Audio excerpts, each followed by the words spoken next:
is. It's a tale of what capitalism is.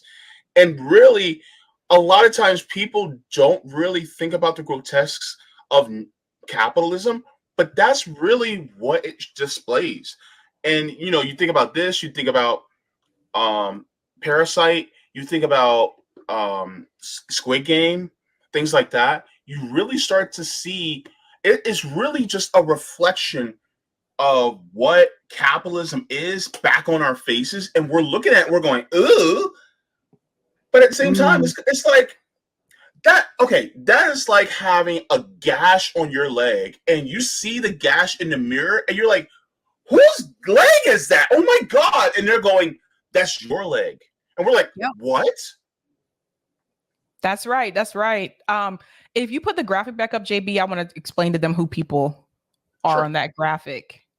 So on this graphic, besides me and JB,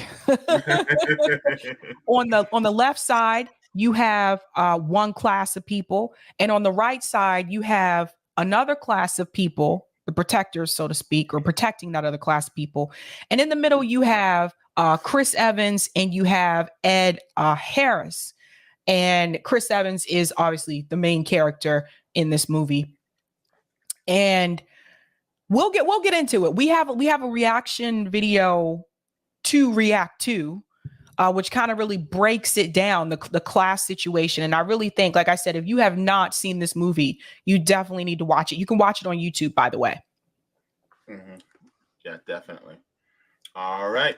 So let's get into it, because some people may have not seen this. And so, let me get to the super chat really quick right before we start, because I want to make sure I get to it. All right. Tiberius Monk says, I love the director of Snowpiercer. His other films, The Host, and especially Parasite, are incredible. Thank you so very much for that as well. Anything else that comes in as far as super chats, we'll get to those a little bit later, which making sure that they start, okay? Now, I had taken it down because you want me to play it? Either or. I got it coming up right here already. Okay. So I'm just trying. Yeah, my celebrity husband is in this movie. Everybody has one. Everybody has one. You got one too, JB. Girl, I got a few. What the hell are you talking about? You talking about I got a. I mean, try they. What the hell are you talking about? Talking about a celebrity husband. Sabby, you know me, girl. Homie, you know me. Frank don't have one. Bad Cookies don't have one.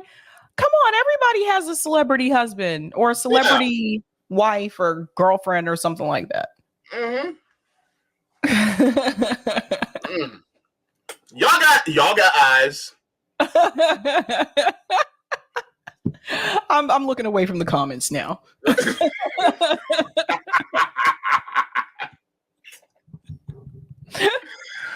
Okay, let's go here. I typically watch heavy spoilers quite often, actually, especially after I see a movie, because a lot of times they'll do breakdowns and stuff. Heavy spoilers is really good. Also, New Rockstars is also pretty good too. They also do a lot of great breakdowns too, but heavy spoilers is also great. So, all right, let's start. Welcome to the Heavy Spoilers Show. I'm your host, Definition, aka the guy who makes Chris Evans look like Chris Evans. And this video, we're breaking down Snowpiercer. The TV adaptation is just about to drop, so there's never been a better time to revisit the movie and discuss all of the ins and outs of it. Throughout this video, we'll be breaking down the film's overall plot, its many messages, and the overall meaning to its ending. There will be heavy spoilers here, so if you haven't had a chance to check out the film yet and don't want anything ruined, then I highly recommend that you turn off now. Make sure you subscribe to the channel, as we're going to be doing breakdowns on the show episode by episode, and you don't want to miss any of the coverage. Anyway, with that out of the way, thank you for clicking this. Now let's get into our breakdown of Snowpiercer. Okay, so Snowpiercer is a high-concept post-apocalyptic film that not only talks about our society as a whole, but how human nature and greed often get in the way of doing the right thing. In the early 2000s, global warming was slowly starting to devastate the planet, and in an attempt to cool down the Earth, scientists launched rockets into the stratosphere. This backfired and created a frozen wasteland in 2014 that wiped out the majority of the species. Those that were able to bought or snuck their way onto a train built by a genius engineer known as Wilford. The train was built by the mechanical magnate to circulate the world until the ice had melted and humanity could venture back outside and try to rebuild civilization. In some ways, can we it's similar to pause? Noah's Ark. Okay, so basically, to make to explain like the backstory about this, this is like 2031. So I said it's in the future. It's not that far in the future. Yeah. And basically, they were trying to find a way to stop the climate crisis. So there were scientists that came up with a way to do that, and it actually backfired. And it turned the entire world into basically like this frozen wasteland. Like everything froze, people froze. So anybody who didn't make it on that train before all of that happened, they died. They froze to death in the whole world. So that train was created by Ed Harris's character, and that train it's able to withstand the freezing temperatures. So as long as you're on the train, you're fine. Now you can imagine what it must have been like, everybody trying to get on that train at that time. So of course, you know, there are people trying to like beat each other up to get on the train, that kind of thing. But the train doesn't stop. The train continues just moving, and it's built in a way that it can cut through ice. So it just keeps going. The train is like nonstop, and it goes all around the world. And everybody on the train is pretty much, for the most part, safe from the frozen, you know, the freezing temperatures outside of that train. But you can't get off the train. If you get off the train, you'll die. Yeah. And the thing is that, you know, a lot of what we are going through, especially in times now, like we are constantly being faced, you know, we're constantly at the face of a climate catastrophe. And you have some scientists that want to do things. I don't know. I'm trying to see if I can find it on Twitter again, but there was something about scientists talking about trying to put a big mirror in space so that they can reflect some of the rays of the sun, so that they can cool down the earth so it doesn't get too overheated. But I'm just like, this is going to lead to the same thing that we have in these post-apocalyptic movies. I mean, what did they do in the Matrix? What did they do? They actually blocked out the sun to keep the machines from using solar energy. And so now that's why the sky is the way it is. It's just like, we already see our demise in front of us. And instead of actually changing it from the ground up, especially in capitalism, we just try to keep capitalism going by shifting the environment of the earth instead of shifting ourselves to adapt to Earth's environment the way it's supposed to be. That's right. Yeah. That's right. All right. So with that, let's get back. All right. Try to rebuild civilization. In some ways, it's similar to Noah's Ark, and there are a lot of biblical metaphors laced throughout. Wilford, in some ways, is a god. He's referred to as malevolent, the children study him in school, and there's almost a cult-like worship of him. Wilford is also omnipresent throughout the train, almost able to see all, and he has created the ecosystem on board it, providing all those with food, water, and life. Sounds like he's capitalism. Yeah, and something I wanted to mention here, when they say that the kids learn about him in school, that's true, but not every child gets to go to school. You see, even the people on the train are divided in reference to class. And that's the part that's really key and crucial about this movie, is that they show you, even though life pretty much ceased to exist on Earth outside of that train, they still divided the people on the train based on class. And at time you would have thought everyone would have come together, but you'll see why they're divided the way that they're divided. Yeah. Okay, let's continue. Evolution is also a key word, as it not only highlights the movement that we follow on the train, but also the train itself. Each time it comes full circle, it's known as a revolution, and this is a nice tie back to the overall plot itself. We pick up with the train in 2031 and see the class structure that exists within it firsthand through the eyes of Curtis. Those in the tail of the train have had to resort to cannibalism, are punished for speaking up, and live day to day obsessed with surviving. Their arms are frozen and broken off as punishment, they're split apart from their families, and their children are abducted for a purpose which I'll get into later. They're also fed protein blocks, which we discover through the film are actually made out of insects, and if you are what you eat, then this definitely highlights how the people that exist within the tale are viewed. Their class. Woo! Yeah, one thing I want to say about the people who have to eat the protein bars that are made out of cockroaches, those people are the working class people. So what happened is that like when became time to get on this train was actually meant for people who are upper class, like people who are, upper middle class, people who are rich. It was mainly meant for them, but they allowed people who were working class to sneak onto the train because they still needed them for a different purpose. And see, that's the thing. Like, just like in reality, it's like they allow, the billionaires, they allow working class people to exist because they need us for a purpose. Yeah. But they try their best not to allow us to get to their status. So the people who are working class, they're stuck on the back of the train. Like the train is divided by class. So the working class people are in the back in crowded, tight space. And the wealthy people are up in the front of the train with everything. And they get real food. They're not eating protein bars made out of roaches.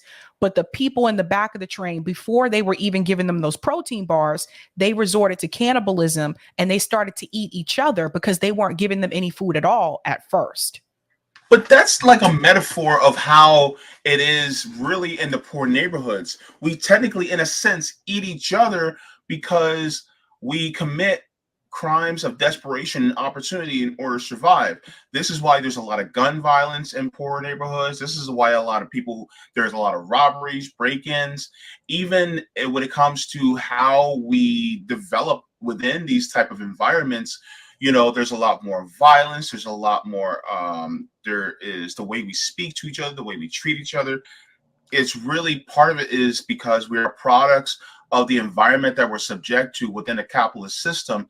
And because of that desperation and lack of opportunity, then we just go after each other, so to speak, because it's like, where else do we go? We have no choice but to kind of, in a sense, eat our own in a way. That's what it feels like. That's exactly what happens. And even now, like if you notice the people who make it out, and they'll show this later on in the clip, but the people who get out of poverty or they get out of that type of class like status, right? A lot of times you'll hear people from that community say that they didn't give back to the community. Like they made it and they just pieced out and forgot about the rest of us. That's also hinted at in this movie as well. Like if you're given that option to get out, are you going to really try to continue to help the people in the back of the train? So long story short, there are some people on that train that were born on that train. So like Chris Evans' character, he first got on that train when he was 17 years old. And there were people back there in the working class part that they produced while they were on the train. Now you would wonder, well, if the train is overcrowded or whatever in the back, why would they let them reproduce? Because they need those kids for something, which you'll find out later on. But there's also overcrowding in the back of the train, so they also find ways to get rid of a certain number of people so that they can maintain balance. Yeah, and just another thing is about the protein bars. That's indicative of what, especially when we have food deserts and the only food that we have to eat is the junk that they actually create. Yep. So that is also indicative of that. It's like, okay, we're fed basically, in a sense, trash. Because, like, for instance, stovetop stuffing, Mountain Dew, and Doritos are illegal to be sold in European countries. Why? because they don't want us to, because they don't want their people to eat that, because they see it as trash. So therefore, why are we eating it? But the thing is that that's what's made for us. And it's crazy how, man, this is so many parallels. Okay, I'm ready to go again. This is crazy. All right. As freeloaders because they snuck onto the train, berated by political figures, and undervalued. However, we discover at the end of the film that they provide an essential service. The film carries the message that, in the face of inequality, all the lower class can do is revolt. It's something that definitely feels more relevant today, especially in the wake of lockdown, and we are often asked whether the economy is worth more than human life. It's something that this movie tackles with too, and it becomes clear throughout the film that those in the tail are merely kept alive in order to allow the rich to survive and keep the train moving. I'll get into this more as we go further into the video, but you quickly realize that the top 5 and 1% have basically imprisoned the lower class in a system that they aren't really able to rise up and escape from. I like how he says imprison them in a lower class. Yep. Because then that takes the responsibility off of the people in the lower class. Because a lot of times people say, well, you made that choice. It's like, no, we didn't make that choice. We were in prison, meaning the action was actually not on us. The action was actually on the people at the top that put us in this system. I love how you put it that way. Yeah, like they'll allow you, notice they allowed them to get on the train, but that doesn't mean they're going to allow them to actually have the same benefits as the people who are wealthy who are on that train.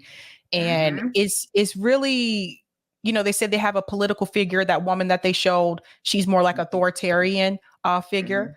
And she's basically the one bossing people around, cutting off people's arms. Like, again, just the back of the train, that working class part of the train. And it's really crazy. So the part that they just mentioned where he said the only way for them forward is to revolt. Now, this goes back to what we discussed about a revolution, right? For people to rise up and push back against the top 1%. So that's what most of this movie is about, like them choosing to revolt and try to push back against those people. But then you find out something later on, which is that's exactly what the ruling class at the front of the train, that's exactly what they wanted them to do. It gets more into it, but yeah. All right, cool. Moment at the beginning in which a violin player is requested to go to the front. I think this symbolizes how those born poor often only manage to escape it through either theatrical talents or sport.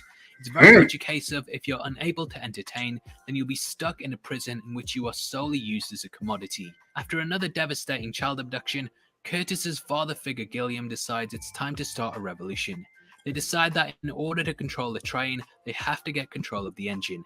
Initially, there's a lot of fear surrounding this, and most just want to mind business, preferring to live day to day rather than sacrificing themselves for the greater good.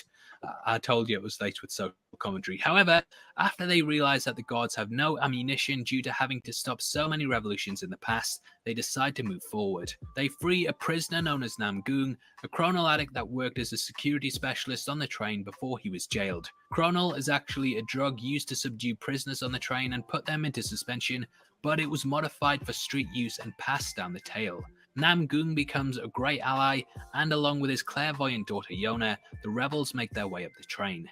Here they notice an iced over plane that is slightly visible, whereas the year prior it wasn't, and this shows that the ice is beginning to unthaw. You really get the feeling that Curtis is willing to do anything for his revolution, and he even sacrifices his friend Edgar in order to capture a high-ranking official known as Minister Mason. Curtis makes his way up the train with Mason, Nam Goong, Yona, Gray, Tanya, and Andrew. The latter of the two had their children taken from them in the beginning, and their fate ties into the end. The movie is laced with incredible action scenes as the rebels make their way up the train, and we see lavish carriages such as a Garden of Eden-like greenhouse, an aquarium, classroom, and more. The classroom is indoctrinating the children, and the teacher...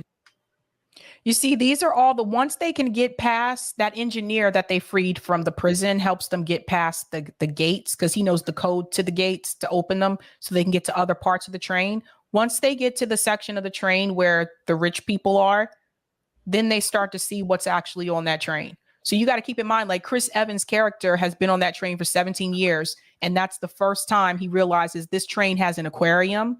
They have classrooms. They have like a greenhouse. They have a swimming pool. They have a club. Like they have everything that we have right now on that train. And they were not allowing the working class people to use any of those resources. They even have a chef that makes sushi for people. Wow. So it's like an exaggeration of first class versus economy seat.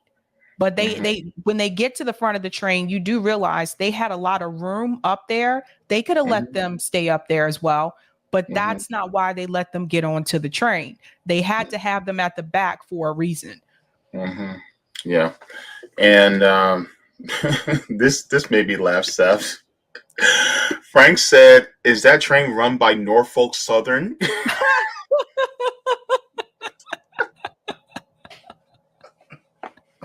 Oh my God. That was funny. I thought that was like, oh Lord. Oh, Frank. Oh man, Frank. That one was rough. Yeah. That was a good one though. That was a good one. I had to give it to you.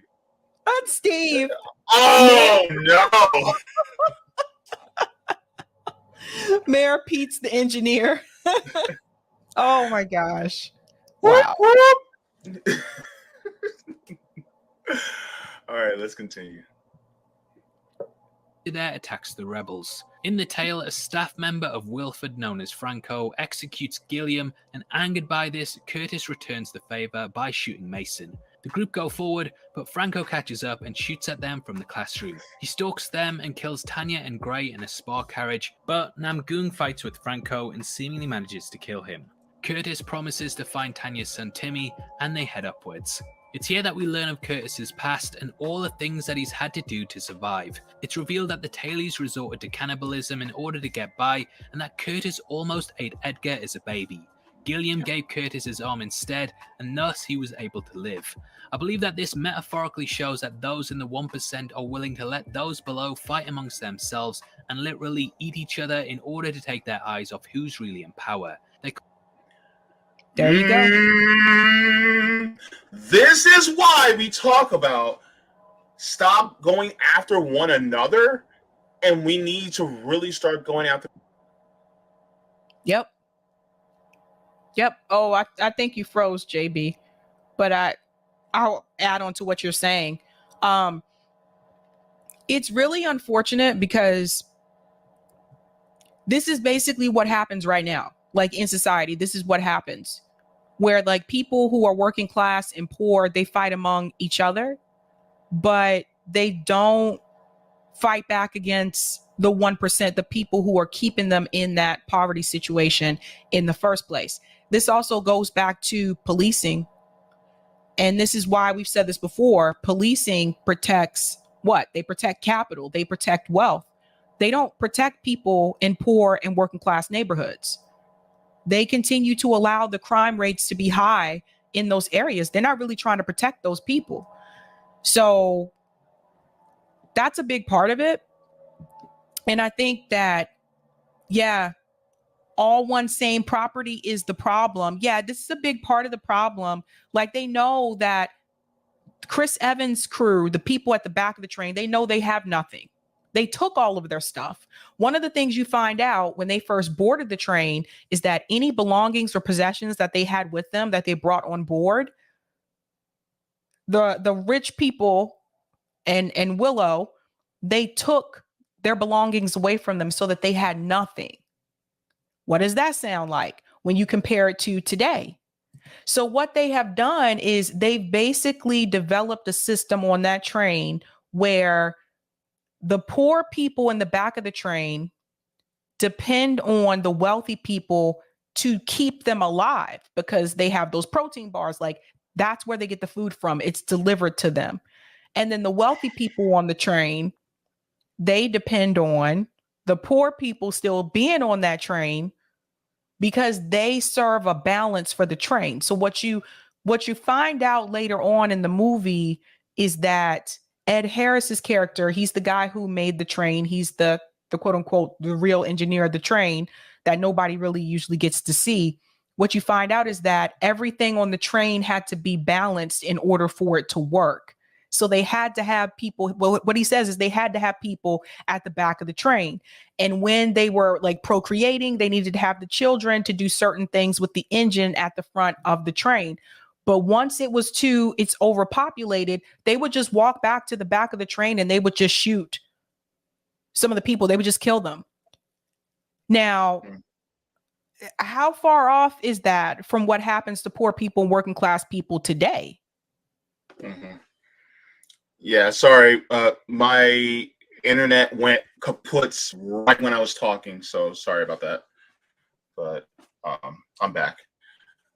But yeah, that's a good question, Saps. Yeah, it's something that happens. I mean, it's yeah, they're not like rich people aren't walking into poor and working class neighborhoods and just killing all the people, but they're doing it in other ways. They're doing it in other ways. They're giving you crappy food.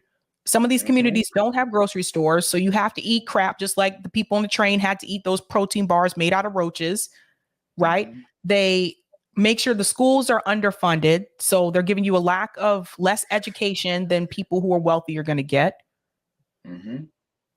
And they keep you in a perpetual state of poverty, which is going to continue to make the crime rate high.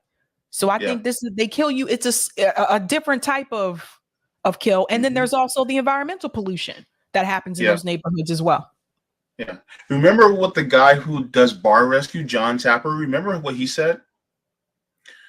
He said he likes to keep his dogs hungry because if they're hungry, then they will do whatever is necessary in order to protect the property.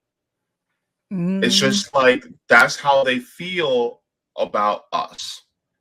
If they keep us hungry, if they keep us under the threat of being homeless, if they keep us wanting to compete with each other, that means that we're going to do the best for them as masters as we can. And that's how they look at us. They see us as pawns for them in order to keep their lives better. That's all it is. That's what it feels like to me. I want to go to what Brian said. Brian said, this is why all of our movies and TV shows are about identity, so they don't have to talk about class. That's a good point, Brian. I want to tell people, for those who are just joining, Snowpiercer was directed by the same guy who directed Parasite. So another one of those films that's really popular. What's popular internationally now, but really popular in South Korea. They do tend to talk about class a lot. I've noticed that, but race is not an issue on this train. That's another thing I forgot to mention. Race is not an issue. Like there's black people on the train, there's white people on the train, but everything on this train is solely done by class. Just FYI. Yeah. So let's continue. Thank God I got it back. Anyway, let me continue. Can't fight those at the top if they're fighting amongst themselves, and it definitely mirrors our society in several ways. It reminds me of how people often blame immigrants, those on benefits, and the lower rungs of society for being the problem because that is what they're fed by the press. However, these groups often don't have any real power, and therefore we are pointing the blame in the wrong direction. After becoming cannibals, they were then given protein blocks in order to be thankful for the little that they had, whilst those further up the chain still lived their lavish lifestyles. The survivors reach the last car before the engine, which is sealed, but Namgung and Yona reveal that Chronol is an explosive, and just as they're about to blow open a hole to the outside, Wilford opens the door. Claude, one of Wilford's staff, shoots Namgung, and Curtis goes into the engine room to meet Wilford face to face. It's here that we get the big twist that really sends Curtis off the rails. I'm sorry, you know how to do a bad pun at least once. Anyway, the twist is that Gilliam was actually working with Wilford to cause the rebellion. This was in order to reduce the population in the tail. He had allowed them to become cannibals to weed them out and then allowed them to thrive once more. The revolution was once more a sacrifice in order to keep the ecosystem alive. Wilford enlisted Gilliam, but really he viewed him as replaceable as the rest of those in the tail. Can you pause for a second? So This gentleman, Gilliam, with the glasses, the older gentleman, he was basically an infiltrator. Mm-hmm. Does that sound familiar to you guys? He was an infiltrator. He was back there with the working class people, but he was actually working for Wilford, the guy who created the train the whole time. And he encouraged them to do a rebellion, to revolt, which is exactly what Wilford told him to do. Mm-hmm. Does that sound familiar? Yeah. Infiltrators. Mm-hmm. Yeah. And so it just goes to show that people like that, they may be some of the ones who will make a sound like they're trying to get you to revolt, but at the same time, they'll do it in such a way where it really doesn't work, but they make you feel like it's going to work. Yep. And a lot of people are saying Bernie right now in the chat, and I'm like, well, look, if the shoe fits, wear it, baby. Because, yeah. This one, Methical Madness. I think you mean they put people in the back of the train is akin to the population of the global South and the poor around the world being killed either through war and being used to mine microchip production elements. Wow. Mm-hmm. Yeah. Yeah. And the thing is that you got some of us that we may not be at the very back of the train. We may be at the front of the back of the train here in the United States. And some of us are going, yeah, but we're not at the way back in the train. So therefore, we got to keep ourselves within this frame of mind, and we got to just keep our head down so that we don't go even further back to the back of the train.